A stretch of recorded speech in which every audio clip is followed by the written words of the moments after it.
Hello there, I'm Andrew Bell. Welcome to Market Call. I'm in for Mirella Fernandez today.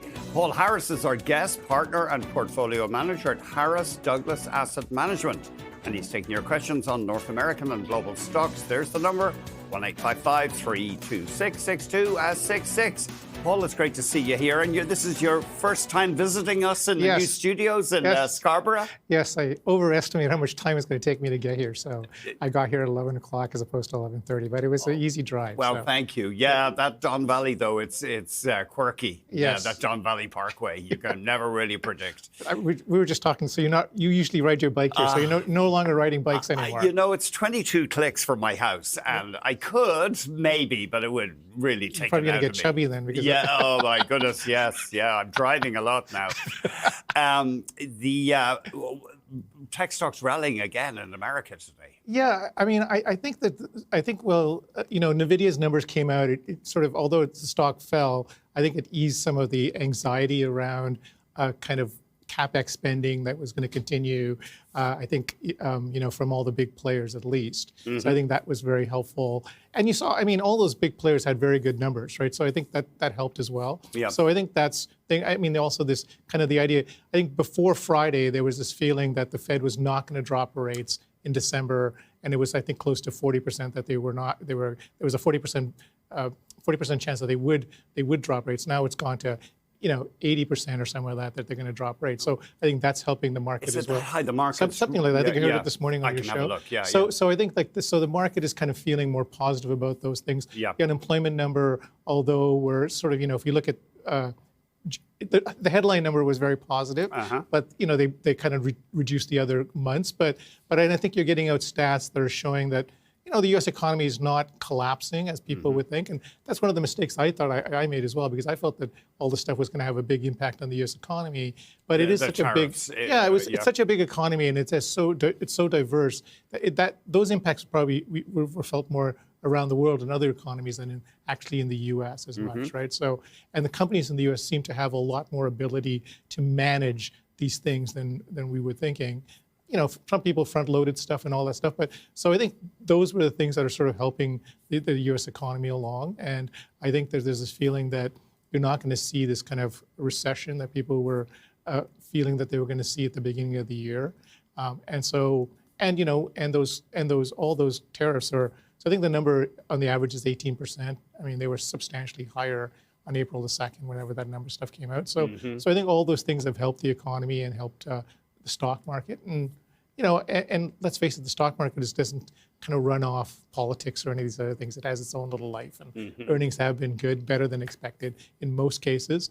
And I think you're at the end of the season, you get to see, I think it'll be interesting to see a lot of the retailers come out with their earnings in the next little while. I think that'll be an indication of, much more an indication of are tariffs affecting actual consumers, right? And so I think that you'll get a lot of that over the next little while. So I think that's really going to be really important. We're going to take a break. Paul Harris is our guest today, taking your questions on North American and global stocks. 1-855-326-6266.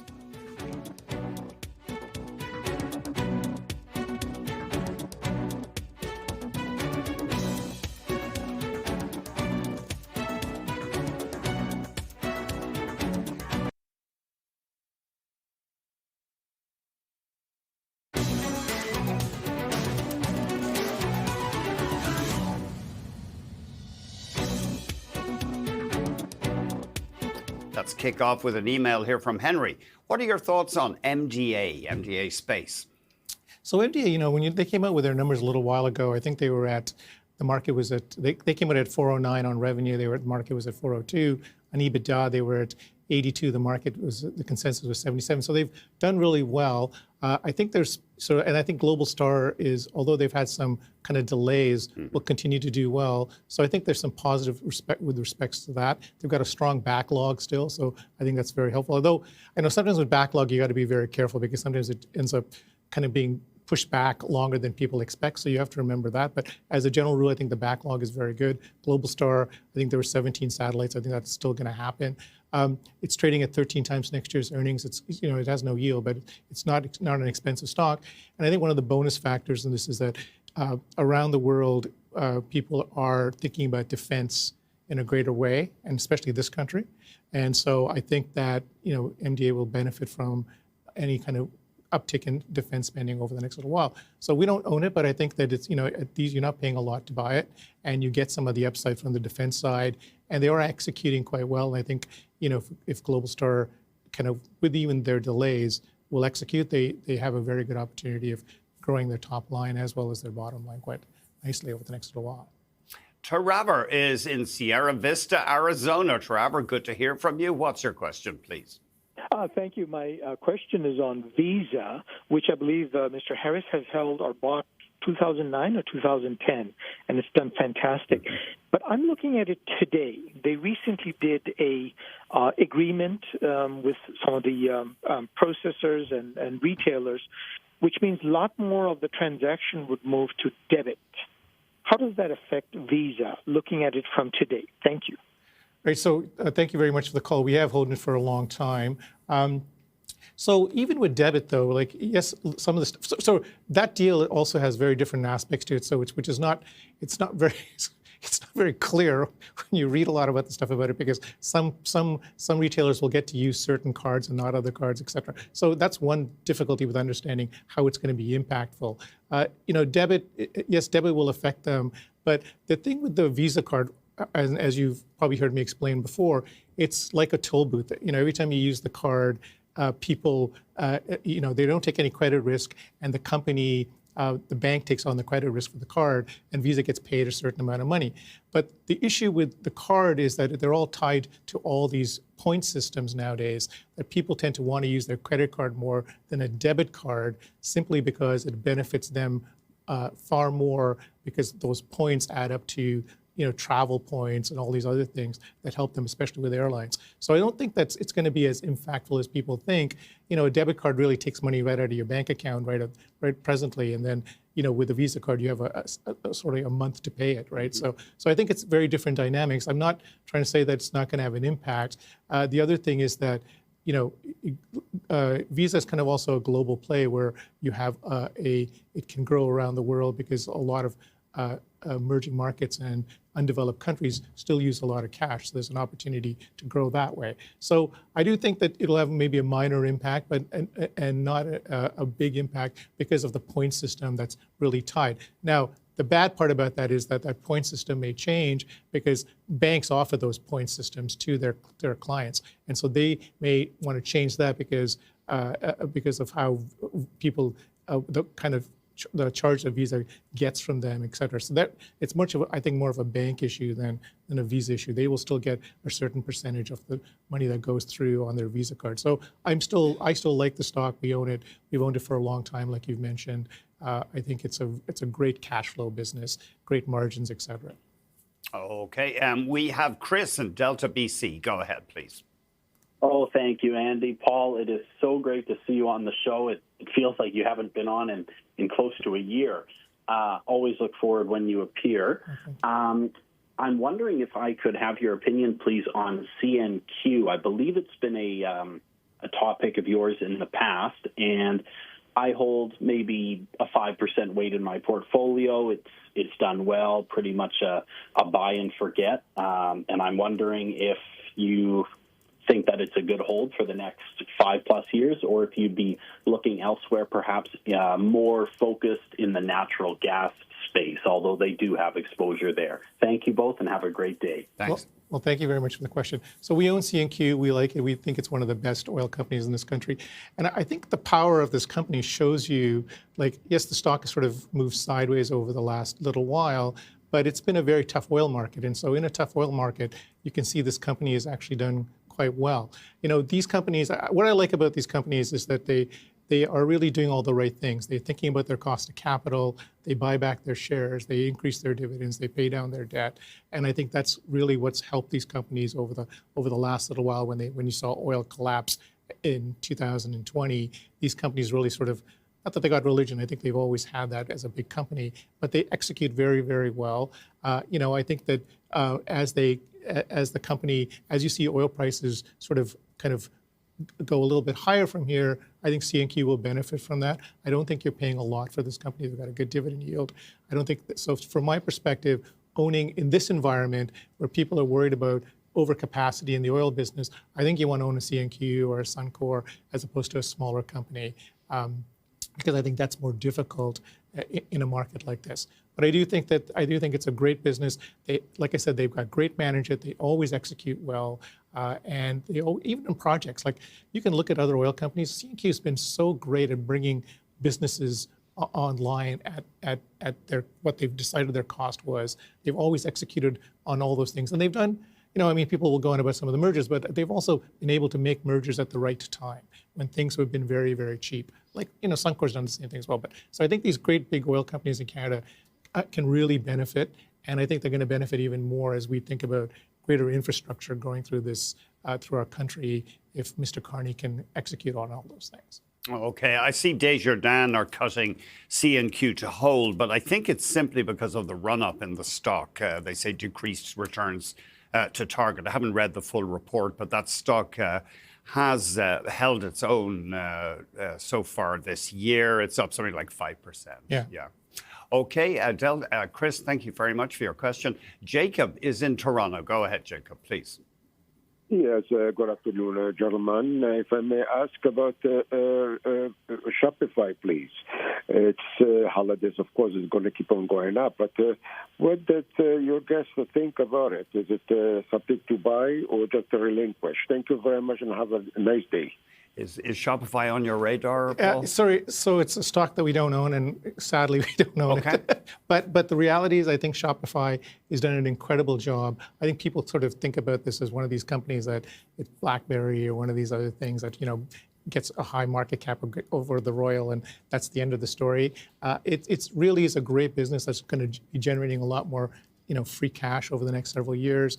They've really got rid of some assets that I think that they originally bought, which they are no longer. They weren't thinking about it when they were doing it, but now they realize what their business is. It certainly has a great growth profile. If you look at small businesses, most of them use Shopify. It's a great Canadian business, and I think will continue to do well and execute well. I think it's also part of this kind of big tech infrastructure, kind of AI, all that kind of stuff helps this company with all these other tech companies doing so well. I think Shopify benefits from that as well. So I think it's a great business. It's a great company. It's well run. I think they are executing a lot better than they were several years ago. And I think that, I really feel one of these problems, I think, is one of these companies, you have to decide where you want to buy it, right? And I think that if you can find it if you have a little bit of a downturn over the next little while and you can buy it, then I think you'll do well with it over the future. Right. The market cap for Royal Bank trading in record territory today. Market cap just under 300 billion, whereas Shopify's about 284 billion. Right. So they're pretty close right now. We're going to be back with Paul Harris. He's taking your questions on North American and global stocks.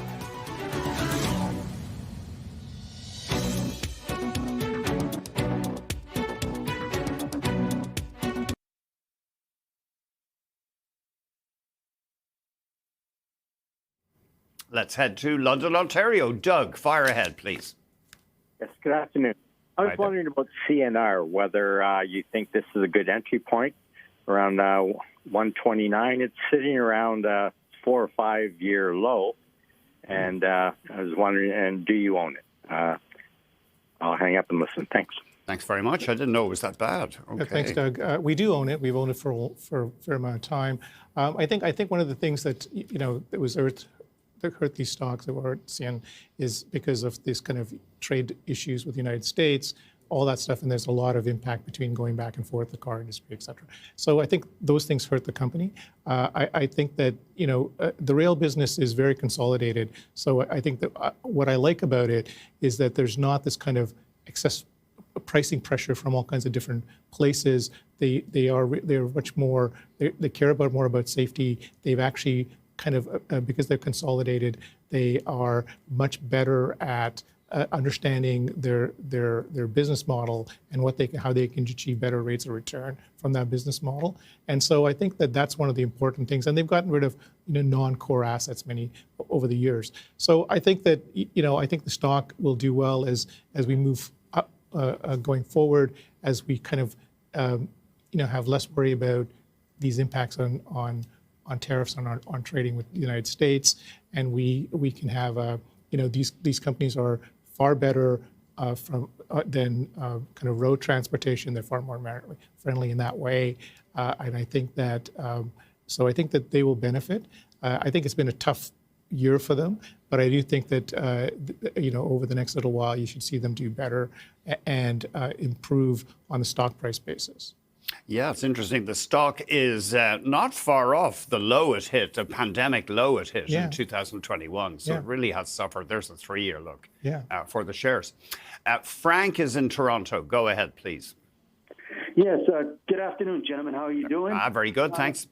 I have a question regarding the telecom stocks, specifically Bell and Rogers, which one Mr. Harris likes, and if there's any other beaten down sectors which he's currently looking at as we speak. Thanks a lot. Thank you. Right. So we used to own Bell, which is, I guess, the parent of this network, but we sold it at the beginning of the year.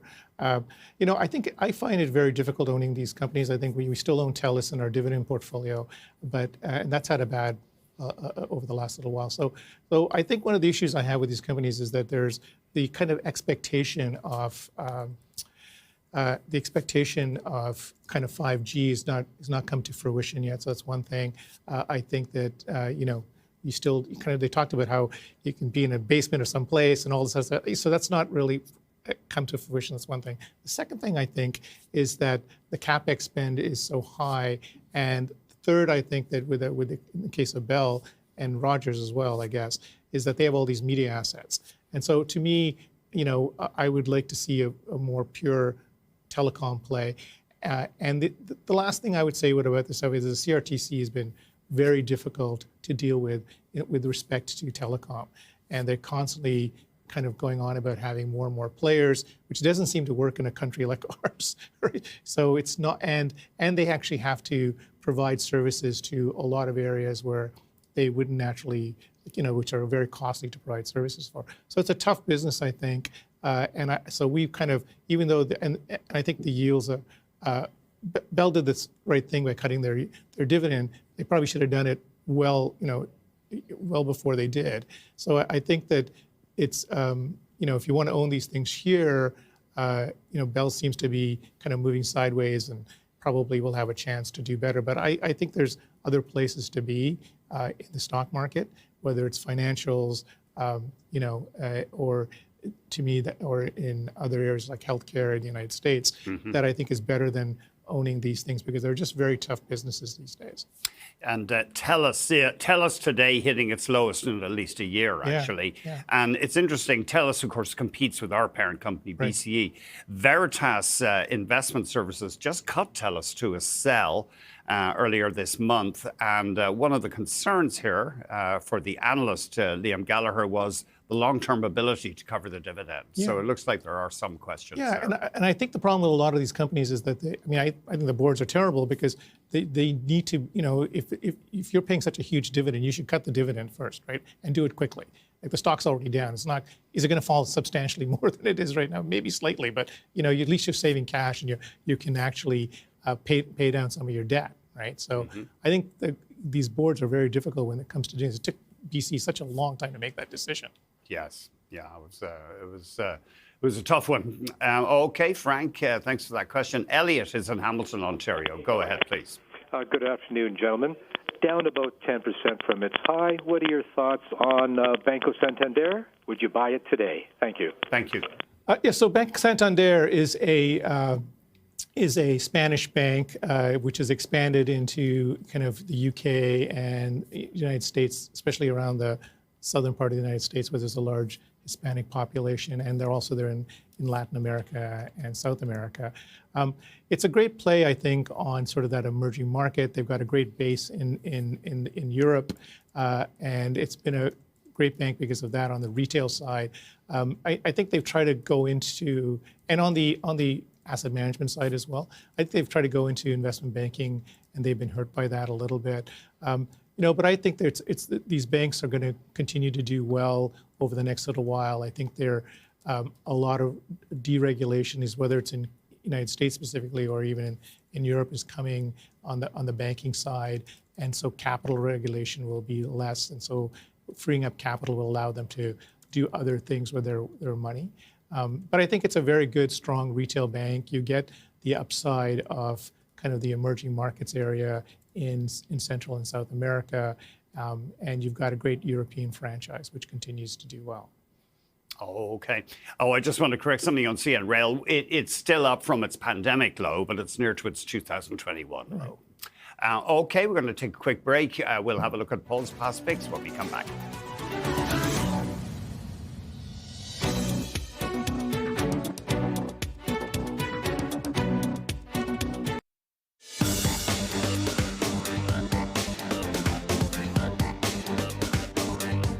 Paul was on our show November 26th of last year. Alphabet, aka Google, was his first idea. This one working out practically a double. Yeah, so, it's kind of funny. Google went from being an AI loser to an AI winner, basically, over the last year, right? Yeah. So I think it's still trading at one of its lowest valuations. You saw they had great numbers. They come out with Gemini 3, which is really had positive, it was everybody was very positive about it. People forget they've got this great cloud business. They always felt that search was going to be taken over by ChatGPT. That's not happening. Search is declining, but not at the aggressive rate that people thought. They have YouTube, which continues to do really, really well. They can monetize a lot of on the advertising side with that. And the last thing is they have Waymo, which people don't give it any credit for. And Waymo is basically, in many parts of the United States, been doing driverless cars, right? So, and it's, in Arizona, the United States, LA, San Francisco, they're going to start it in New York and Washington. So it's really is going to, it's a very worthwhile asset. And, my daughter took it. She said it's the most fantastic thing in the world. You just get in there, and she was in San Francisco, and you get in. It's kind of disconcerting for the first little while, but then you talk to your friend, and you don't even notice it. And so I think that there's a great aspects of Google. It'll continue to do well here. I think I would certainly own the stock. They actually had, they're one of these kind of hyperscalers in that respect. So I think that, and one of the benefits that Google has, as Microsoft has, and even Amazon, even though they're hyperscalers and they're building out all this stuff, they have a great cloud business, which they can obviously use some of their capacity to for the cloud side, right? So that's the important part about them. I like the stock. I continue to hold. And the market cap about 3.8 trillion right now. A Wall Street Journal noting it's closing in on that 4T mark. This one hasn't worked out so far anyway, Novo Nordisk. Right, so Novo, it's been tough, and especially tough today. So funnily enough, today, the stock is down, I think it was 8% when I last saw it, because of Alzheimer's thing. So they always said that this drug was a lottery ticket, right? So they saw some key issues when they were looking at their own drug, and it looked like it would help with Alzheimer's, and that's why they did that, right? And so the trials, but they always said it was a lottery ticket. All the analysts said it was a lottery ticket, and so it hasn't worked. So saying all that, I mean, I would say that right now with the stock trading at 13 times earnings, not at 30 times earnings anymore. It's got a 3.4% dividend yield. There's not a lot of expectation in the company. I think that, when you think of weight loss drug, most people would say it's Ozempic right off the bat. So it's got a great brand name. And I think going into next year, because the prices are lower, because they signed the deal in the United States, they will probably get more volume, but and they weren't getting that much of a difference in price. So volume will increase, and it also should be covered by insurance companies now. So I think one of the important things about these drugs is that they help with many different things. Weight loss is one of them. And diabetes, obesity, which leads to diabetes, which is very important, heart disease, stroke, fatty liver, sleep apnea, and it reduces people's consumption of alcohol and drug use. So there are many benefits to it, and I think that's what you have to see going on, right? So I think you should buy it here at these levels. Okay, and then finally, we're very tight for time. MSCI, the compiler of the indexes, this stock drifting lower. Right, yeah, so MSCI creates indexes, it creates risk management products, it creates analytics for asset managers, not only on the public side, but on the private side as well. It continues to have gross margins of close to 75%. It's a great business. It's an oligopoly. There are only 3 players in the business: MSCI, FTSE, and the S&P 500. So I think there's a great as we move into more assets that are not public anymore, I think you have a chance for them to actually do well with that. And I think it's a great, people have to use these products because they need analytics against their portfolio, right? And benchmarking. And they're not. They create all these benchmarks. People have to use them to benchmark against their returns. So I think it's very important for the whole asset management industry. Okay. Paul Harris will be back. He's taking your questions on North American and global stocks.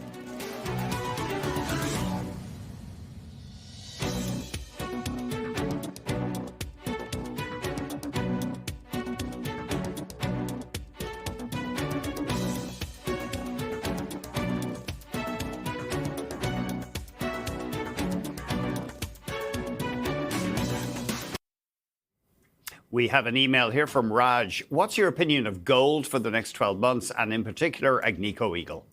Yeah, so I would say probably we don't own any gold or gold stocks, which obviously has hurt us in the last this year. But I would say that I think gold is probably not going to be at these levels a year from now.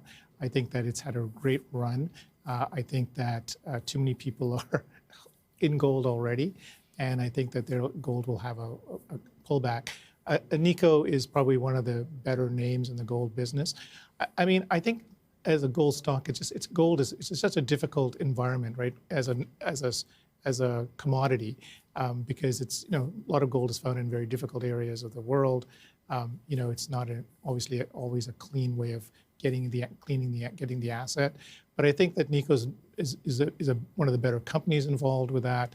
But I think that you'll probably see lower gold prices into next year, and I just don't think that you're going to want to own as much gold going into 2026. You don't want to? Yeah, I don't think you want to own more gold. Yeah. If you already have an existing gold, I would think you'd want to reduce that kind of position, because gold is probably a pretty high. It's probably a pretty high position in your portfolio if you actually bought gold, 2 years ago.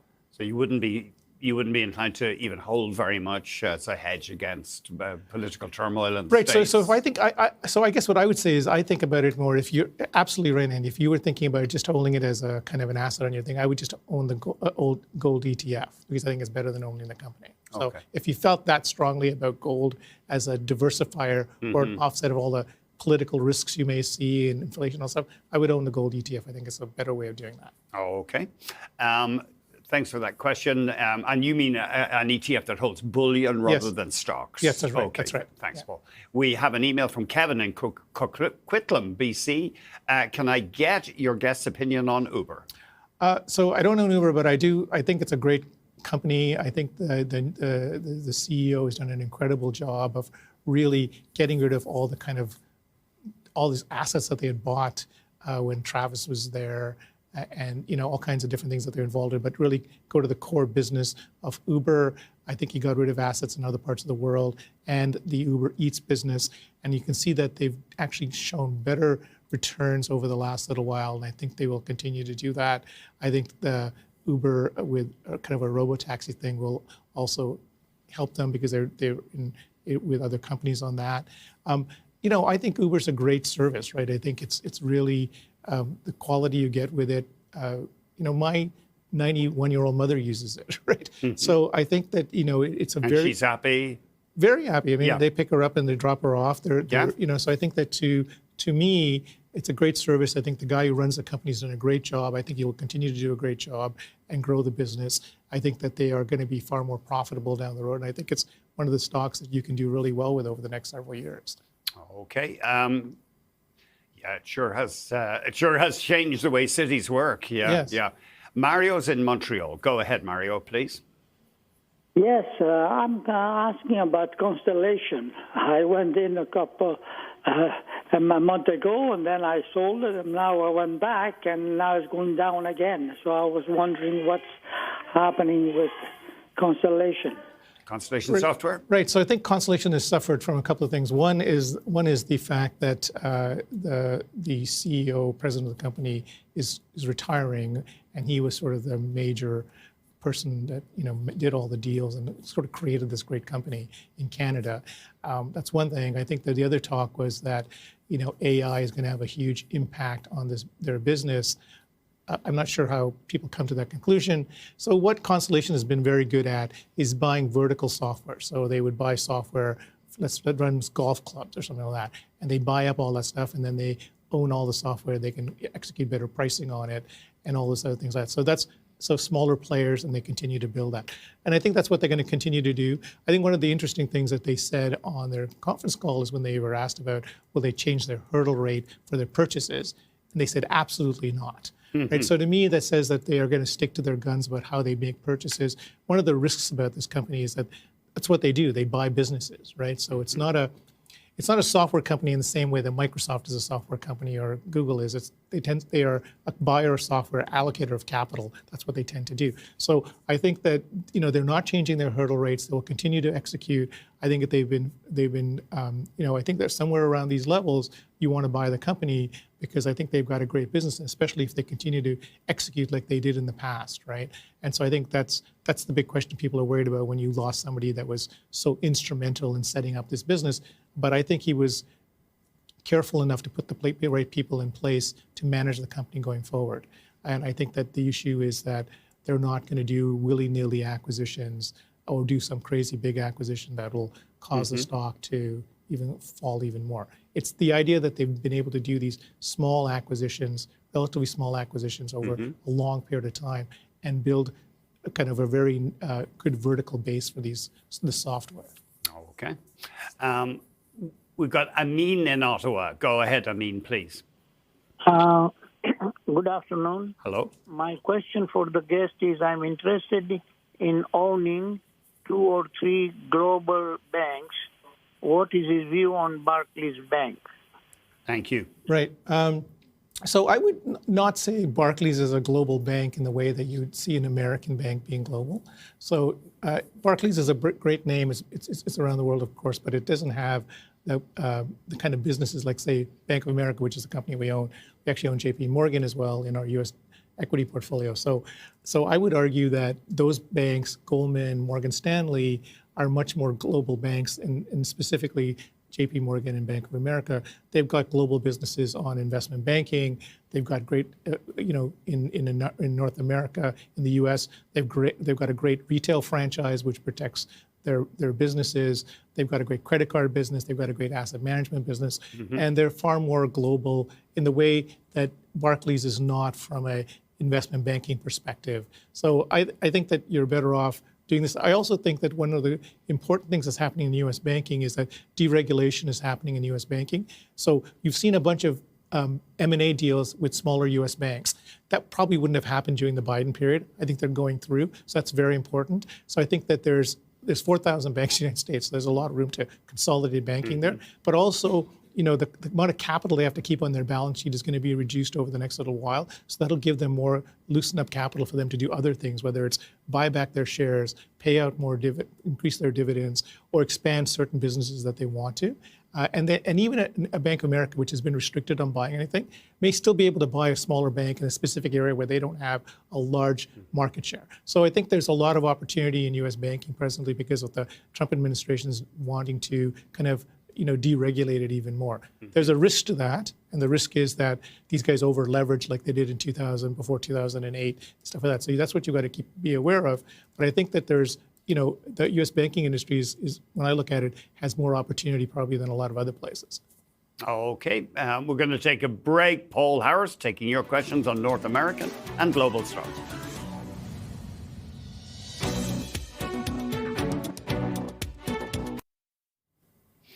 We have Ronald on the line from Brampton, Ontario. Go ahead, Ronald, please. Hello, gentlemen. Paul, could you give me your opinion on Celestica on TSX? Thank you. Thanks, Ronald. Yeah, Celestica, it's had such a massive run over the last little while, and this thing's was a terrible stock for many, many years. So I think Celestica has been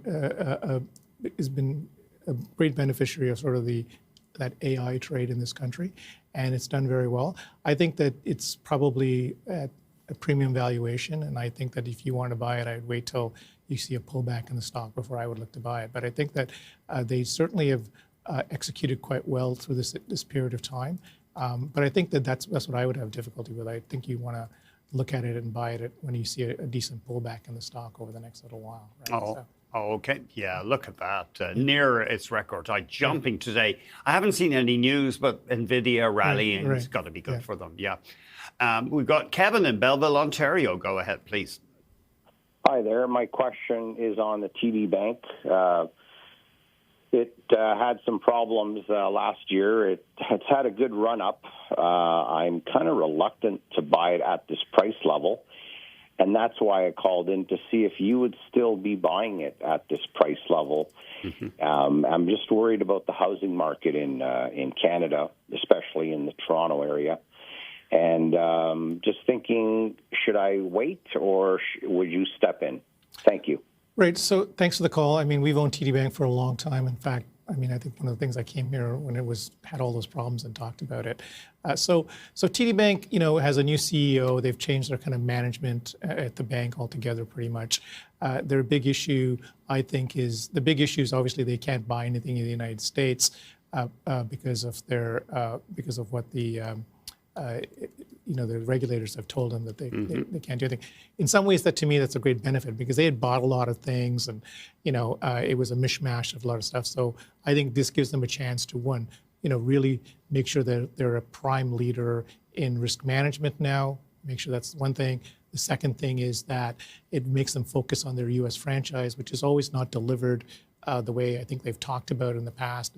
The ROE on their U.S. franchise is relatively low, so there's an opportunity to do that. They bought Cowen, which was an investment bank. I think its integration is going quite well, but I think a better integration of all those things together, it gives them time to do all these things, which I think is what's very important for TD.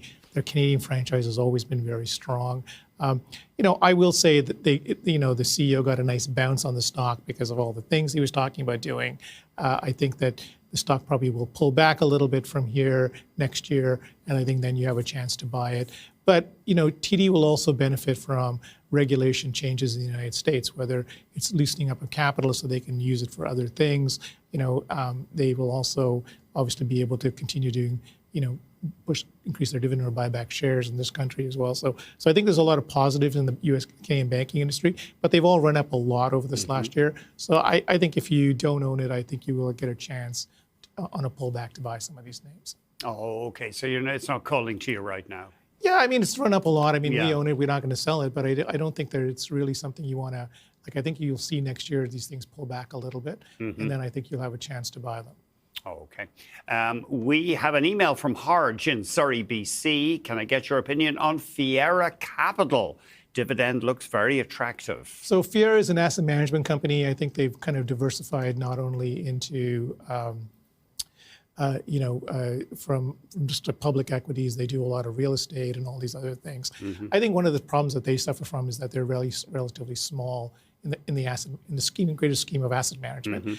And I think the companies that have done really well in asset management have actually moved to a lot of ETF products and stuff like that.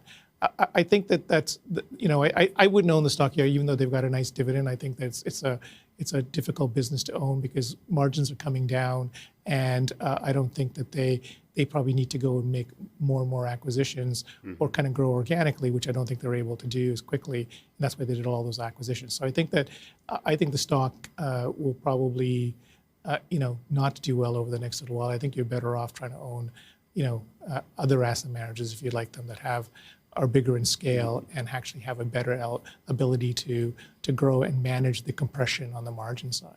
Right. A yield of about 7.1% right now. Yeah, I mean, probably too high.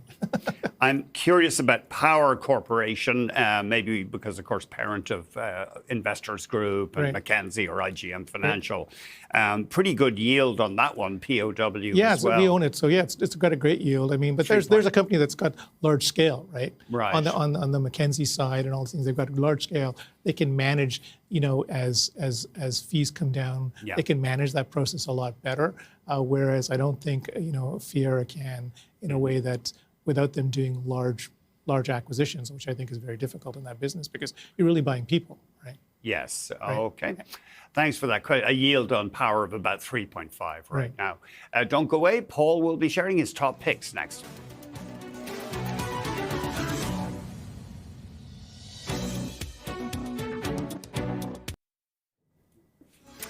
Join us tomorrow on Market Call. We're talking real estate stocks and REITs with Andrew Moff, Senior VP and Portfolio Manager at Vision Capital. And don't forget our daily podcast. Market Call podcast available, iHeartRadio, and wherever else you get your podcasts.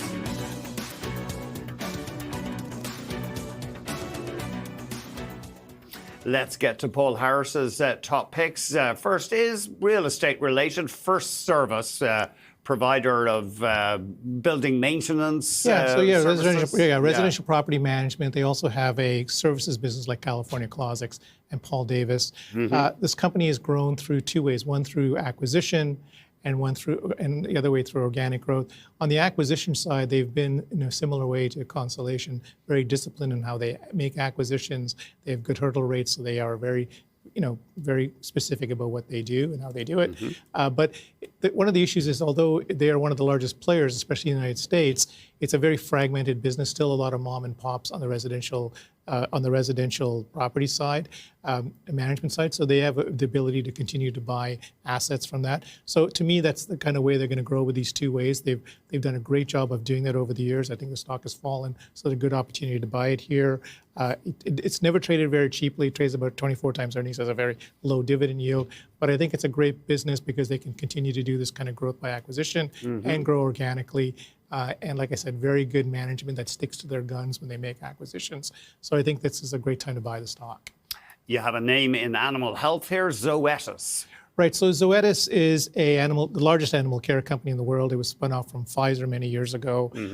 So animal care is very so. First of all, animal care, especially on the pet side, is growing quite dramatically. It's slowed down from, I guess, what you saw during the COVID period of time. The stock has fallen to one of its lowest valuations we've seen in a long time. The benefits of animal care is that, one, it's almost $3,000 to have an animal to take care of it for a year. So and one of the things is there's not a lot of people don't buy insurance for their animal care, so it's a lot of out of pocket. The other thing is drugs. When you come up with drugs for animal care, it's very different because they tend to use a lot of trials are shorter. The other thing is that they tend to use existing human drugs and kind of bring that to in the animal context. And there's not a lot of generics, so there's a lot of benefits from this company. The other problem is that they have a livestock business, which kind of grows very steadily. And so that had a very difficult time during COVID, and it's slowly picking up again as more and more third world countries move and get wealthier. They tend to eat more protein, so you've got a bigger livestock business. The pet business is the place that you've seen a lot of growth in. I think both those combinations together will help this company over the next little while. I think that you're not paying a lot to own it at these levels. And an animal care, I think you have a dog, right? Because tell me about it. So I think during COVID, I was on the show and the dog started barking. And so it takes a lot, and it becomes a part of your family. Yes. So you actually, when they get sick, you actually do as much as you can to help them, right? So, and whatever that cost is, you end up paying it. So I think that it's a great company. There are very few competitors with them. This, again, it's sort of an oligopoly. There's only one other public one, and the other one's owned by, I think, Bayer is the other, owns an animal care business within their services. So their pharmaceutical company. So I think it's a great opportunity to buy the stock at these levels. Oh, okay. So, yeah, it is interesting. People will pay anything. Yeah. Yeah, I mean, they're a part of your family. They're part of your family, and and you don't like to see your animal in pain or anything like that. So you will do what it takes, right? Yeah, my thought is, rather than pay a vet thousands of dollars, I would rather donate it to a donkey sanctuary or something. Right. But everybody has their own code on these things. Right. Yeah. But certainly operations on a pet, I'm skeptical, but each of their own. Yeah. I mean, they're treated like human beings. You get MRIs and all that stuff. I know. They're not cheap, right? Tell me about it. Okay. Adobe is your final idea. And this is a bit like Constellation. It's been beaten down. Yeah, so Adobe, to me, is sort of, I think that what one of the Wall Street thinks is that sort of Adobe is going to be killed by AI. And I think there's a very different story when you look at the numbers. I think revenue growth from, 2020 is gone from $3.4 billion to $6 billion this year. Adobe's bought back about 10% of their shares every quarter. They continue to buy back shares. They bought back 10% of their shares. So in my view, when you have fewer shares, a company that actually has solid growth, you have a very good compounding machine, right? So I think it's very good. Revenue growth has been about 10 to 12%. You're buying at one of the lowest valuations you've ever seen in the company. So I think at these levels, I think it's worth buying. And I think they just made a recent acquisition. So I think they're, it's a product that's used quite aggressively. And I think the other problem what happened with this product or Adobe is that whether management's fault or analysts' fault, they overemphasized how AI was going to help them. And I don't think you see the fruition of that yet, but I think it will happen. But I think you're buying it at a very low valuation here, and you're buying a company that continues to buy back its shares, and so you have this great compounding internally for them. So I think at these levels, to me, it makes a lot of sense to buy it. It will be fascinating in the next decade to see just how much effect AI has on every industry. Yeah, I mean, you can just take the asset management industry. Why do you have so many analysts, right? When you can have a machine do a lot of this stuff for you, it's going to be a very different world, I think, right? A machine at least give you ideas, and then you can pursue them. Yeah. Exactly. You're not maybe going to buy. They're not going to buy the stocks for you to do that. Hopefully not. But I think that they can do a lot of the work that analysts do today very easily, right? Paul, thank you very much. Always a pleasure. Paul Harris, our guest on Market Call. Remember to tune in tomorrow. Andrew Moffs and Real Estate Stocks and REITs. Thanks for watching.